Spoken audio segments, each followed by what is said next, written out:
Hier, j'ai parlé du sujet un sujet de sensibilité, ça concerne tous les mêmes, mais dans la continuité. Parce que c'est une expérience d'un quart de siècle et plus, et même en France. Et sur cette expérience d'un quart de siècle et plus, j'ai choisi d'être un imam prédicateur. C'est ce qu'on appelle da'iya. Et quand j'ai parlé du sujet du monde invisible hier, le monde occulte, il ne convient pas à un imam prédicateur qui veut créer de la réforme et travailler pour la réforme, de toucher à ce domaine. Parce qu'il n'apportera que des ennuis et surtout, il peut le discréditer. Il n'en tire rien. Et j'ai fait l'exception des imams qui sont concernés par l'argent, qui aiment l'argent, ils ne veulent que l'argent. C'est une profession, c'est un gain de pain pour eux. Ça, c'est un autre sujet. Et je peux leur dire, vous pouvez exercer sans faire imam. Et vraiment, si je voulais faire ça, je l'aurais fait. J'aurais choisi cette voie et je m'écarterais de l'minbar et j'ouvrirais un bureau et je créerais une société et je ramasserais de l'argent. C'est ce qui m'intéresse. Mais à un certain moment, il a fallu faire un choix. Suivre la voie des prophètes et des messagers et des grands savants, la voie de la prédication, ce qu'on appelle ad-da'wa, ou suivre une voie basse, être attaché à la dunya et rester dans les futilités. Parce que ce sont des sujets qui vont toujours rester, ils ne peuvent pas réformer les gens. On ne peut pas réformer les gens à travers ce monde occulte. Ce n'est pas si facile que cela. Alors aujourd'hui, je vais vous parler de ce qu'on appelle la da'wa. Parce qu'on parle beaucoup de da'wa. Mais c'est quoi la da'wa? Chacun prétend faire la da'wa. Mais ma conviction, aujourd'hui, je vais compresser mon expérience et je vais résumer le résultat de 30 ans, d'une trentaine d'années presque, parce que j'ai commencé au Canada, avant d'arriver en Europe en fin 93, 94, début 94, je vais compresser le message de la da'wa, ou le sens de la da'wa, ou la définition de la da'wa dans un seul terme. Et si on le cerne, on va réussir la da'wa. Et si on ne le comprend pas, on va échouer dans la da'wa. C'est quoi ce terme? La compréhension. En arabe, al-fahm. Comprendre l'islam. Comprendre comment transmettre l'islam. Et ne pas s'arrêter sur le résultat. Parce que ce qui compte, c'est la transmission. Une transmission authentique, réelle, intelligente. Et fais attention à ne pas transmettre l'islam en essayant de l'embellir avec du faux. Tout ce qui nous est demandé dans le fahm, c'est comprendre le message de l'islam d'une façon authentique, réelle, et se détacher du résultat. Parce que le résultat, vouloir le résultat, ça crée une pression sur le prédicateur. C'est comme un prof. Son rôle dans la classe, faire comprendre le cours, expliquer la leçon, insister sur la compréhension. Maintenant, s'il fait ces choses comme il faut, le résultat, ce n'est pas son sort. Parce que si tu as un élève qui n'arrive pas à comprendre, tu n'es pas responsable. Un prof, il est responsable de informer et former, de faire comprendre à ses élèves, à ses étudiants, la matière. Il doit faire l'effort dans ce sens-là. Maintenant, qui va réussir, qui va échouer, c'est sûr et certain que ce qu'il voudra, c'est que tout le monde réussit.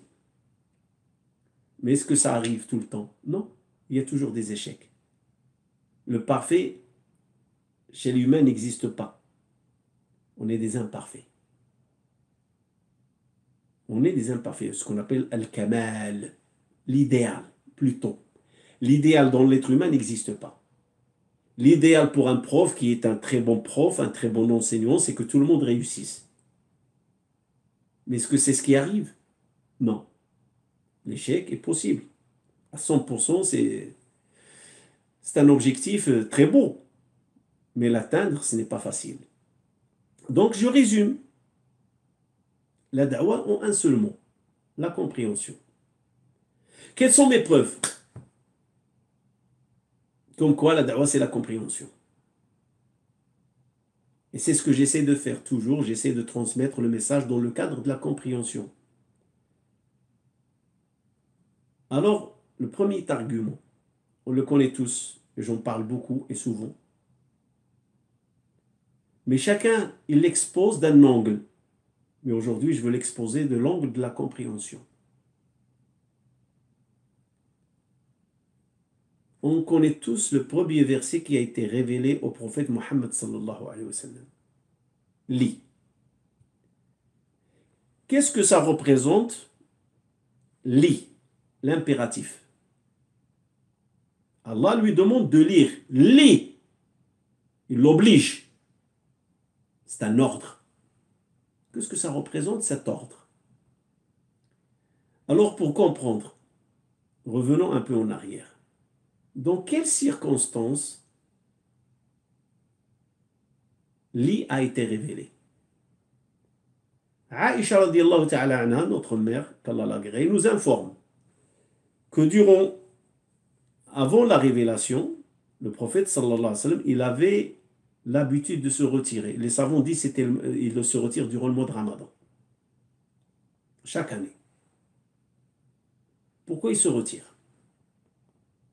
Sachant qu'il n'y a pas de religion, sachant qu'il n'a pas été encore élu, et sachant qu'il n'a pas d'adoration, et sachant qu'il a toujours rejeté les divinités de sa communauté. Même, il a interdit à son fils adoptif à l'époque, Zayd ibn Haritha, il lui a interdit de s'en approcher. Jamais, sallallahu alayhi wa sallam, n'a participé avec sa communauté à vénérer leur divinité. Il était toujours à l'écart. Pourquoi? Un prophète, c'est un des plus intelligents. Tous les prophètes, c'est les plus intelligents. Allah dit dans le Coran, Allahu a'lamu haythu yaj'alu risalata. Allah sait à qui donner son message. Il choisit le meilleur des meilleurs. Donc toujours les prophètes sont les meilleurs de leur communauté. Les plus intelligents, les plus doués, et les plus crédibles, et les plus authentiques, et les plus respectés. C'est une fois qu'ils disent qu'on est prophète que la guerre commence contre eux. Mais avant la prophétie, ils étaient respectés. Sallallahu alayhi wa sallam, homme de qualité, de respect, d'intelligence, doué. Quand il regardait sa communauté, qu'est-ce qu'ils adoraient, qu'est-ce qu'ils faisaient, qu'est-ce qu'ils imploraient, il n'a pas aimé. Pourquoi il n'a pas aimé? Parce qu'il est intelligent, il est doué.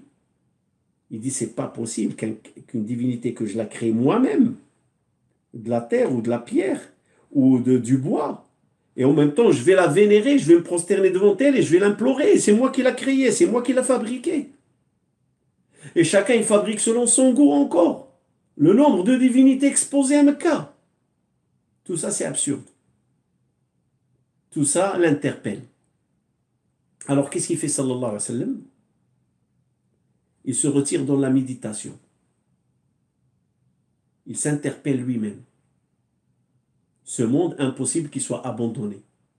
Ce monde, c'est impossible qu'il soit le fruit de Lazare. Et c'est ça ce qu'Allah il a dit. Et il t'a trouvé égaré, il t'a guidé. Et faites attention ici, il t'a trouvé égaré, il t'a guidé. Égaré ne veut pas dire, faites attention, égaré ici ne veut pas dire mécréant. on ne peut pas attribuer la mécréance aux prophètes et aux messagers. Parce que la mécréance, c'est nier l'existence d'Allah. Et le prophète sallallahu alayhi wa sallam n'était pas dans cela. Au contraire, il était dans l'interpellation à rechercher Allah. Et ça, c'est très important. Alors, qu'est-ce qui s'est passé? Il est dans la recherche. Alors, comprendre, égarer ici quoi? Égarer ici, comme je vous ai dit, quelqu'un qui est dans un quartier, il cherche une adresse. Il ne connaît pas le quartier, il ne connaît pas la ville. Il va prendre quelqu'un de la ville ou du quartier. S'il te plaît, je suis quelqu'un d'égaré, de perdu. Et je cherche l'adresse telle, ou monsieur tel, ou la famille telle. C'est ce type d'égarement. C'est que sallallahu alayhi wa sallam, il était dans une phase de recherche. Il est perdu.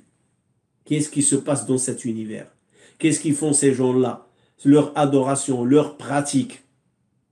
Il était d'une intelligence extrême. Il était très doué. C'est impossible. Et n'oubliez pas la veillance d'Allah sur lui, subhanahu wa ta'ala. Il a bien veillé sur son serviteur. Donc, tout ce qui se passe autour de lui, il est interpellé. Il remet tout en question. Il y a du faux. C'est pas vrai ce qui se passe. La preuve aussi, Moussa, quand Pharaon l'a traité de mécréant, il lui a dit, tu as fait ce que tu as fait et tu étais mécréant. C'est-à-dire quand il a tué une personne, quand il y avait une bagarre entre une personne israélite avec une autre personne, il a donné soutien, il a porté son soutien à l'israélite et il a sauvé de l'injuste. Et l'injuste, il était mort par un coup que Moussa lui a donné.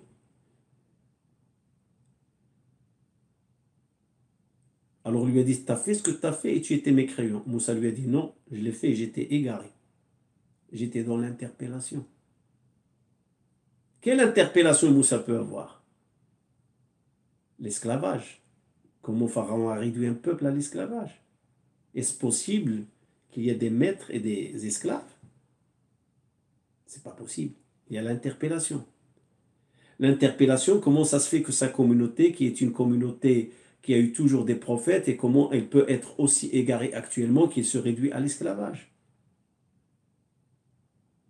Dans la dunya, il y avait de l'interpellation. Il était dans cette phase-là. Il lui a dit, j'étais égaré. Donc revenons à notre prophète alayhi salatu wassalam. Donc il était dans l'attente. Il était dans une situation où il ne sait pas qu'est-ce qui se passe. Il n'a pas de réponse. Il essaye. Peut-être qu'il attend une réponse de lui-même, comme disent les Mu'tazilites. Peut-être, je dis. Parce que l'être humain, quand il est interpellé, intrigué par des situations, il réfléchit, il pense, peut-être qu'il trouvera une réponse. Nous, dans la vie, quand on voit des comportements de certaines personnes, on essaie de trouver des réponses. On essaie de ramener des explications. Et sallallahu alayhi wa sallam, il était dans cette phase. Il veut comprendre, ramener des explications. Alors pour moi, Iqra concernant le prophète sallallahu alayhi wa sallam, c'est pas Iqra nous concernant.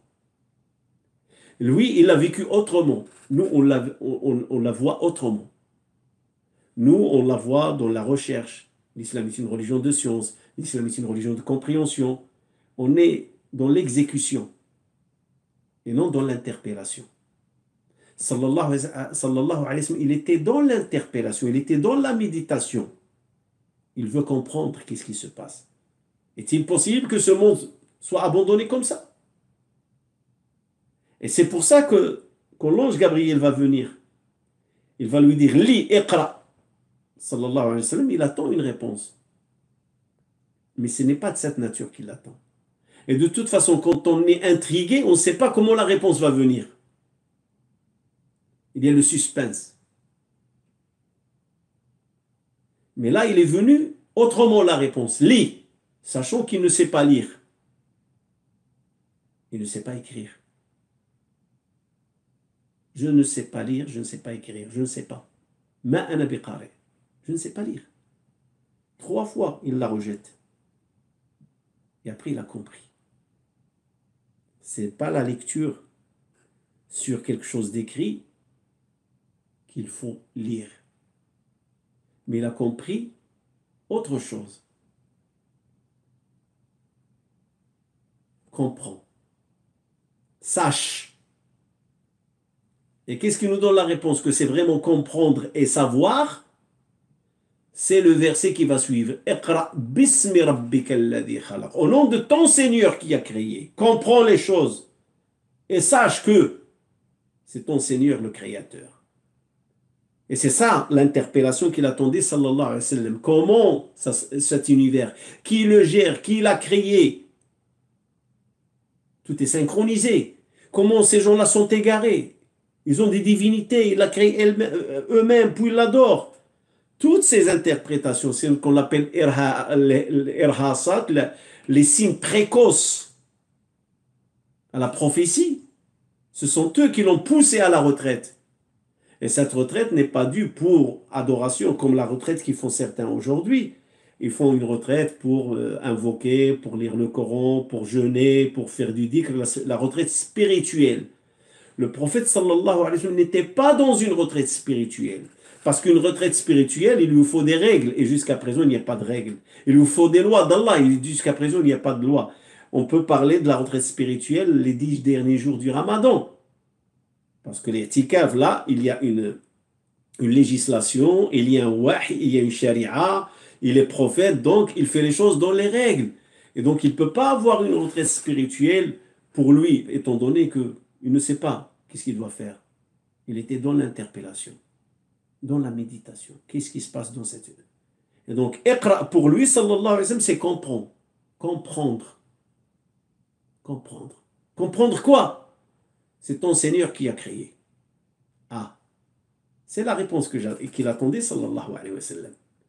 Qui est derrière tout cet univers? Iqra bismi rabbika alladhi khalaq. Le créateur de l'univers. Ça l'apaise. Alhamdulillah. Ça me fait sortir de toutes ces interpellations qu'il a subies, sallallahu alayhi wa sallam. Ça le fait sortir. Ça y est, il a eu la réponse. Donc, iqra, c'est une réponse. C'est une da'wa. C'est la da'wa, iqra. Ton message commence par iqra. Comprendre et savoir. Et c'est pour ça que la da'wa pour nous, c'est comprendre et savoir. Enseigner. Enseigner aux gens. Ne pas les interpeller et les gober. Le gobage, si j'ose dire. Et il y en a qui croient que c'est ça la da'wa. J'aimerais répondre à une chose. Le prophète sallallahu alayhi wa sallam, il était dans l'attente d'une réponse, c'est sûr et certain.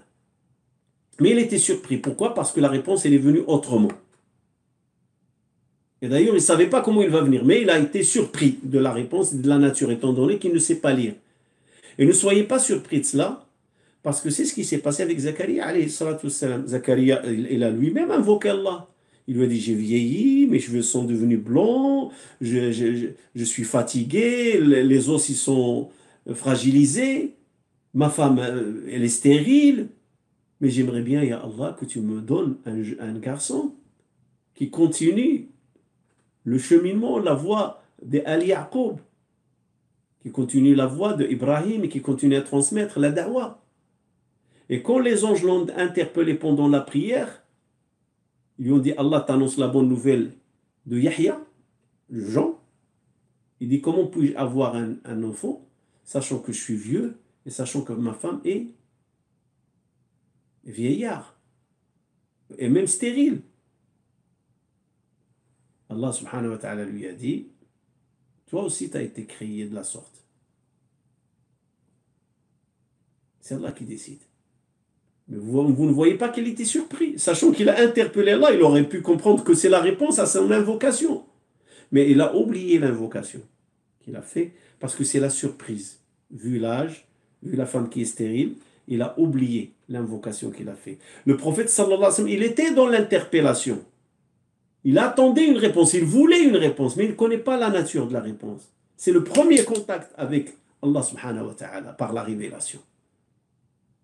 Et donc voilà. Alors je reviens. C'est très important, chers frères et sœurs. La da'wa, ce n'est pas le gobage. La da'wa, c'est comme je l'ai dit, c'est pas la barbe elle est là et coupe. Le pantalon, il doit être court et coupe. Ce n'est pas de la da'wa, ça. C'est gober. imposé. Et si tu veux savoir, frère, sœur, est-ce que tu as réussi la da'wah ou non, regarde comment tu pratiques la transmission de l'information en islam. La da'wah, c'est arriver à rentrer en dialogue avec la raison de la personne. L'échange intellectuel, c'est ça la da'wah. La da'wah, c'est une compréhension, c'est une science.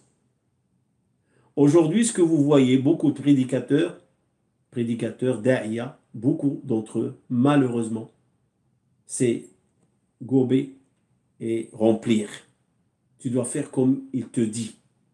Tu ne dois pas discuter, tu ne dois pas poser des questions, tu ne dois pas interpeller. Il te dit c'est comme ça et ça s'arrête. Non.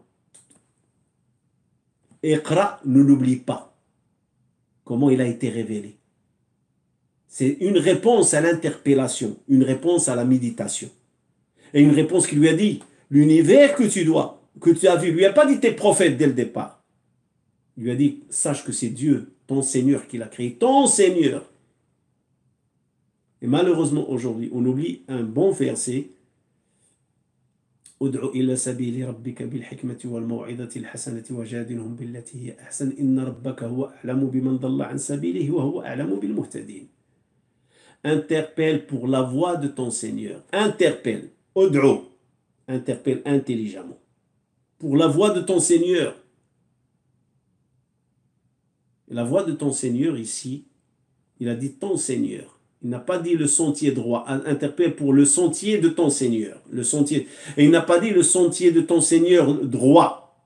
Pourquoi? Parce que le fait qu'il l'attribue à Allah, il est droit. Le fait qu'il dit c'est le sentier de ton Seigneur, le sentier de mon Seigneur ne peut être que droit. On dit Sirat al-Mustaqim. Sirat al-Ladina an'amta alayhim. Vous voyez comment il a défini. Sirat al-Mustaqim, le sentier droit de ceux que tu as comblés de tes bienfaits. Il explique ici, As-Sabil, le sentier, la voie de ton Seigneur. Et elle ne peut être que droite, et véridique et authentique. Malheureusement, aujourd'hui, pas mal de musulmans, il faut oser le dire, ils n'interpellent pas pour Allah subhanahu wa ta'ala. Mais ils ne le font pas exprès, mais ils ne se rendent pas compte. Ils ne se rendent pas compte qu'ils font la propagande des chirs et non du sentier du Seigneur. Malheureusement. Et c'est pour ça qu'on dit il y a gobage. Son chir lui a enseigné et lui, il va prendre ce que son chir l'a gobé et il va le donner à d'autres. Au lieu d'interpeller les gens par la raison. Et si on n'est pas capable d'interpeller les gens par la raison, croyez-moi, on ne réussira pas notre dawa. Interpeller les gens par la raison comme il a fait Ibrahim. Qu'est-ce qu'il a fait Ibrahim? Pendant qu'eux sont partis pour fêter, il est rentré au temple, il a pris une pioche et il a cassé toutes les statues, il a laissé le chef. Et il a posé la pioche sur son épaule. Et quand ils sont revenus, qui a fait ça pour nos divinités? Ils ont interpellé Ibrahim, c'est toi qui l'as fait? Il a dit non, c'est pas moi, vous voyez pas la pioche, elle est là-bas là. C'est lui le grand qui l'a fait. À votre avis, il était en train de mentir? Non. Il est en train d'interpeller leur intelligence. Il est en train d'interpeller leur matière grise, comme on dit. Il est en train d'interpeller leur matière grise. Et ils lui ont dit, tu sais très bien qu'eux, ils ne parlent pas. Vous venez de dire la bêtise par votre propre bouche, par votre propre langue, vous l'avez exprimé. Ils ne parlent pas. Alors s'ils ne parlent pas, pourquoi vous passez votre journée devant eux? Donne-moi, protège-moi, on veut de la pluie, on veut du soleil, on veut des enfants. Ils vous entendent. S'ils entendent, ils peuvent parler, vous le savez. Le muet, c'est parce qu'il n'entend pas. S'il entend, il peut parler. Alors ils lui ont dit, tu sais très bien qu'il ne s'exprime pas, qu'il ne parle pas. Ils ont reconnu en même temps, sans se rendre compte, qu'ils n'entendent pas. C'est ça l'interpellation de l'intelligence. C'est ça la dawa. La dawa, ce n'est pas forger des modèles prêts dans la communauté dit, je veux que tu sois comme ça. On dit à une sœur, voilà comment tu t'habilles. Un frère, voilà comment tu t'habilles. Voilà comment tu dois prier. Voilà ta main droite sur ta main, sur ta main gauche. Voilà comment il faut être les pieds. Voilà comment il faut être à l'épaule. Ça, c'est du gobage. Par contre, parle-lui de l'importance de la prière. Que la prière, c'est une chose vitale. Que la prière, c'est une chose capitale. La prière, c'est une chose importante. La prière, c'est une chose dont on a besoin impérativement dans notre vie. Les vertus de la prière. Et après, tu peux lui parler comment prier. Mais l'importance, c'est qu'il soit convaincu de l'utilité de la prière. Ça, c'est interpeller la raison. Et c'est ça la dawa. Quand le prophète sallallahu alayhi wa sallam, il a parlé à un des crayons polythéistes, quand il est venu le voir à midi, il lui a dit, combien t'adores de divinité? Il lui a dit, j'en ai 7. Mais il lui a dit, quand tu es dans le besoin, tu implores qui? Il lui a dit, bah, j'implore le chef qui est dans le ciel. Il lui a dit, pourquoi alors tu as besoin de 6? Si c'est à lui que tu t'adresses, et si tu sais que c'est lui qui va t'exaucer et va répondre à tes besoins, pourquoi c'est 6? Élimine-les. Il ne lui a pas dit, t'es un kafir, t'es un mouchrik. Mais non, il interpellait la raison. Ça, c'est la dawa. Et c'est ce que j'ai développé sur les 30 ans et là où je suis arrivé aujourd'hui. La dawa est une intelligence. La dawa, c'est de la pensée. La dawa, c'est la raison. La dawa, c'est de la réflexion. Pas de gobage, pas de remplissage. Ça, on le fait avec les enfants quand ils sont enfants, ils ont une mémoire, masha'Allah, ils n'ont pas encore la capacité de discerner, alors on profite de l'enfance pour enseigner les alphabets, les chiffres, leur apprendre la Fatiha, leur apprendre le Coran si c'est possible, leur apprendre ce qu'on appelle le moutoul, les contenus, les énoncés, de le fiqh, de shi'r, de la poésie, de le hadith. Parce que l'enfant, il a une mémoire et il n'y a pas encore de la distraction. L'âge de la jeunesse, c'est l'âge de la distraction. C'est l'âge pour jouer. Alors on profite l'enfance, où l'enfant joue avec innocence et non arrière-pensée comme la jeunesse. Alors, et c'est là où on va lui enseigner le maximum. On va remplir sa mémoire. Et quand il va commencer à discerner, il y a de la matière, de la réflexion. Mais malheureusement, aujourd'hui, beaucoup de prédicateurs, beaucoup d'imams, et je le dis avec beaucoup d'amertume, bien sûr, c'est la vérité, et il faut accepter la vérité, ils sont loin d'enseigner la dawa, d'en faire un enseignement. Et ce qui me fait mal aussi, c'est que j'ai vu pas mal de frères qui étaient intelligents, des sœurs intelligentes, qui ont abandonné les études. Une fois qu'ils sont revenus vers Dieu, on les a éloignés de l'université, on les a éloignés de l'école, on les a éloignés de la vie pour leur demander de se consacrer à autre chose dont les musulmans n'ont pas besoin. On n'est pas tous interpellés à devenir des daïya. On a assez d'aïe, mais on a besoin de la qualité. Alors si tu gobes quelqu'un, tu lui fais du remplissage, il va faire la même chose. Donc on est en train de reproduire de la dictature et de la tyrannie dans le cadre de la dawa. Et la dawa, c'est une interpellation de l'intelligence pour que la personne sache la vérité. Sache c'est quoi la ilaha illallah. Et vous savez, cette vérité, c'est elle qui a donné de la force à Bilal à résister. Ne croyez pas que Bilal a résisté par fanatisme. Il a dit la ilaha illallah, c'est la ilaha illallah, et voilà, c'est bon, je tiens le coup, ils ne vont pas m'avoir. Je suis quelqu'un de solide. On est solide si Allah nous donne la solidité. Et vous savez, le secret de Bilal, c'est quoi? C'est qu'il a découvert la vérité qu'on lui a cachée. Et quelle vérité on lui a cachée? À tous les esclaves, cette vérité est cachée. C'est que Allah est unique. Il nous a tous créés blancs ou noirs. Et Allah ne regarde pas les couleurs. Allah ne regarde pas les races. Allah ne regarde pas la tribu. Allah subhanahu wa ta'ala regarde ce qu'on fait comme acte. Et que ce maître, le maître de Bilal, qui prétend avoir la maîtrise sur Bilal et que c'est lui le boss et Bilal il est l'esclave et créé pour être esclave, ce principe, il est tombé à l'eau. Il s'est évaporé. Et Bilal a découvert la vérité. Et pas que Bilal. Tous ceux qui ont embrassé l'islam au début parmi les esclaves, ils ont découvert cette vérité. Que le Seigneur, c'est Allah, et non le maître qui les a achetés avec leur argent. Une. Deux, qu'on est tous égaux devant Allah subhanahu wa ta'ala. Il n'y a aucune différence, ni par la couleur, ni par la langue, ni par le sang, ni par la tribu. On est tous pareils. Et d'ailleurs, c'est ce qu'ils ont dit, le peuple de Noé. On ne voit que des minables qui t'ont suivi. Il parlait ici des pauvres. Arabiluna. Il parlait des pauvres et des esclaves. Et c'est cette conviction, comme Bilal l'a compris intelligemment, il est prêt à donner sa vie pour, qu'on me torture comme il veut. Ahadun ahad. Il est l'unique. C'est lui que j'adore et c'est lui qui m'a créé.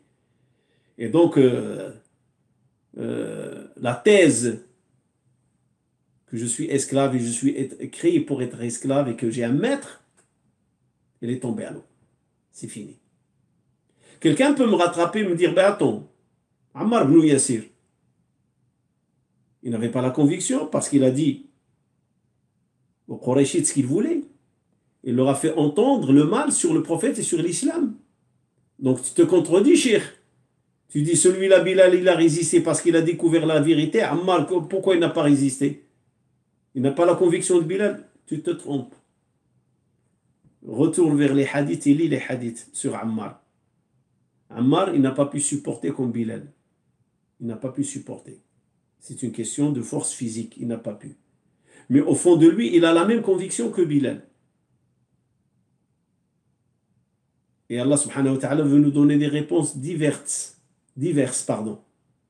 pour nous enseigner. On a dans Bilal le courage, le bravoure de supporter, et on a dans Ammar la dérogation, au cas où on ne peut pas supporter. Le prophète lui a posé une seule question. Il lui a dit, comment tu te sens à l'intérieur de toi? Il lui a dit, je me sens très bien, plein de foi. Il lui a dit, alors s'il recommence, tu recommences. C'est-à-dire, s'ils recommencent leur torture, tu recommences à leur dire ce qui leur fait plaisir. Du moment que ton cœur est intact et ta foi, elle est intacte. Puis il a dit, Ammar est plein de foi, de sa tête jusqu'au creux de ses pieds. C'est-à-dire, la foi d'Ammar n'a pas faibli. La foi d'Ammar, elle est toujours solide. Alors l'islam, ce que j'ai appris dans le cadre de la da'wah, c'est l'intelligence, la raison, interpeller les gens, leur faire comprendre et laisser les choisir. On n'est pas responsable des résultats. Barakallahu fikum, on n'est pas responsable des résultats. Et ça aussi, certains imams, ils font la pression pour qu'il y ait le changement. Non, non, non, non, non. Transmets le message. C'est comme la graine. Tu la plantes, tu l'arroses et tu la laisses, elle pousse. Si Allah veut qu'elle pousse, elle va pousser. Si Allah ne veut pas, elle ne poussera pas. N'oublie pas le fils de Noé, n'oublie pas l'épouse de Noé, n'oublie pas l'épouse de Lot, de Sodome, n'oublie pas l'oncle du prophète sallallahu alayhi wa sallam. N'oublie pas que le prophète sallallahu alayhi wa sallam, il y avait les mécréants à Mecca et il y avait les hypocrites qui étaient des mécréants et qui montraient la foi. Ils sont pires. Le prophète sallallahu alayhi wa sallam, il a voulu que tout le monde soit croyant. Et Allah lui a dit, ils ne peuvent pas tous être des croyants. Allah, il a créé les choses. C'est pour ça que je tiens à finir la da'wah. Comme je vous ai dit, je compresse mon expérience. Le jus de mon expérience, c'est transmettre intelligemment et le résultat ne dépend pas de moi. L'essentiel, c'est que la personne comprenne le message, comprenne c'est quoi l'islam, comprenne c'est quoi la ilaha illallah. Maintenant, elle adhère ou elle n'adhère pas, elle est convaincue ou elle ne l'est pas, partiellement, totalement, elle est paresseuse. Ça, ce n'est pas mon problème. Mon problème, c'est que ma transmission de la religion soit une façon authentique, réelle, véridique et intelligente. Comme je vous ai dit, c'est le dialogue avec l'intelligence. Je dialogue avec l'intelligence. Je change avec la raison de la personne. Et croyez-moi, si vous regardez aujourd'hui qu'est-ce qui se passe autour de nous, Et vous voyez qu'est-ce qui se passe dans la société. Quand je dis autour de nous, c'est dans le monde entier, à travers cet outil qui est l'Internet et les réseaux sociaux. On interpelle la raison des gens, on travaille leurs esprits, on formate leurs pensées pour que de telle sorte que les gens croient, même le faux devient une vérité chez eux. Même le mal devient un bien. Même l'injustice en elle-même devient une justice. On arrive à travailler l'esprit de l'être humain pour le formater autrement, pour qu'il puisse comprendre autrement. Si l'islam est la religion la plus belle et la plus authentique aujourd'hui, il y en a qui la voient la plus mauvaise et la plus fausse. C'est qu'il y a un travail qui s'est fait intellectuellement. Et c'est facile de démonter ce travail et de le détruire. Comment? Par l'authenticité de notre message et pas le gobage. L'authenticité. Interpeller les gens intelligemment. Voilà ce qui en est pour aujourd'hui concernant une des leçons que j'ai tirées de mon expérience. Qu'est-ce qu'elle représente la dawa pour moi? Si je veux savoir est-ce que je suis quelqu'un qui a réussi dans la dawa ou non, je regarde autour de moi. Et comme je vous ai dit, je ne regarde pas le résultat. Je regarde ce que j'ai transmis. Et c'est la transmission qui va définir est-ce que j'ai réussi ou je n'ai pas réussi. Ce n'est pas le nombre. Comme il a dit le prophète sallallahu alayhi wa sallam, il y a certains prophètes qui vont venir le jour du jugement qu'avec une personne qui les a suivis. Et d'autres, ils vont venir les mêmes vides. Aucune personne ne les a suivis. Est-ce que cela, ça fait de ce prophète ou de ce messager quelqu'un qui a échoué? Non. Il a transmis. Mais le résultat, ça ne lui revient pas. Notre prophète sallallahu alayhi wa sallam, il a transmis. Aujourd'hui, la Ummah de l'islam, il est presque 2 milliards. On est le quart sur terre. Donc, il a réussi à transmettre. Sur le quart sur terre, qui ont la compréhension de la religion d'une façon authentique, d'une façon réelle, je ne sais pas. Mais il faut le savoir que l'islam est une religion de qualité, malgré qu'il y a la quantité. سبحانك اللهم وبحمدك نشهد أن لا إله إلا أنت نستغفرك ونتوب إليك عملت سوء وظلمت نفسي فاغفر لي فإنه لا يغفر الذنوب إلا أنت سبحان ربك رب العزة عما يصفون وسلام على المرسلين والحمد لله رب العالمين